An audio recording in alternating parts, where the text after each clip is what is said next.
In this video, I will quickly go over a few tips and tricks to help you improve your muscle memory and also your aim. If you played Titanfall 1 and 2, you'll realize that some of the movement and shooting mechanics have made it into Respawn's new game, Apex Legends. Whether you're a newcomer or a veteran, these tips should help you improve your aim so you can more regularly hit those sweet headshots. These tips are mainly for console players, but PC players might find them useful as well. To practice and improve your aim, we can use the firing range included in Apex Legends. So go ahead and load into the firing range. Once you're loaded in, go ahead and go into settings mode and set your FOV. You want to pick your field of view first, as that does have an effect on the aiming and the ADS speeds. Keep in mind that the lower the FOV, the bigger the targets will appear, but you'll lose some peripheral vision. I prefer 90 as it is a nice mix and gives me more battle awareness without making objects appear too far away. After you set your FOV, go ahead and head over to controller settings and scroll down to sensitivity. I like to use 4, but use whatever feels most comfortable to you.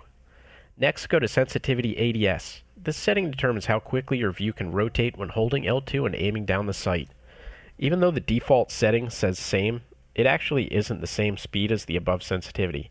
You're going to have to play with these settings to get them to match up. But I found that with sensitivity on 4 and sensitivity ADS on 5, they matched up pretty well.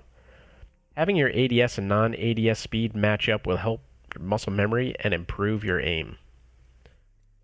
Next, we'll take a look at response curves. They don't give us a ton of technical info to go on, so again, pick the one that feels most comfortable to you. Personally, I prefer steady, as it feels like a nice mix between being able to switch targets quickly while aiming down sights, but also make fine adjustments to line up long-distance headshots.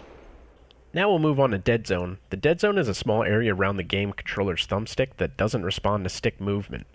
Dead zones are built into games so that old controllers with slightly worn out thumbsticks won't cause movement or drifting. I prefer to leave mine on small, but if you find that you are overshooting targets, go ahead and set it to large as it will be more lenient.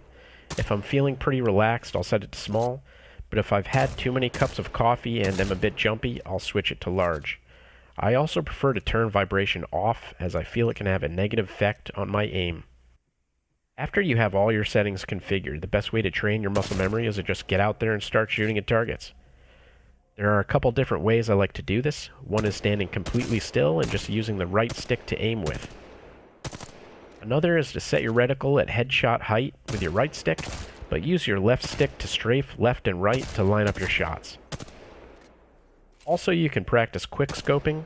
Without aiming down sight, line up your reticle on your target, and as soon as it's over the target, ADS and shoot as quickly as possible. Then move to the next target as soon as possible and repeat the process. This will help you train your muscle memory to move to different targets extremely quickly if the situation calls for it.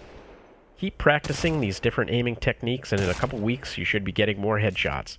These tips should help you get a better feel for the game and improve your aiming. Thanks for watching. Please thumbs up and subscribe if you'd like to see more of these types of videos.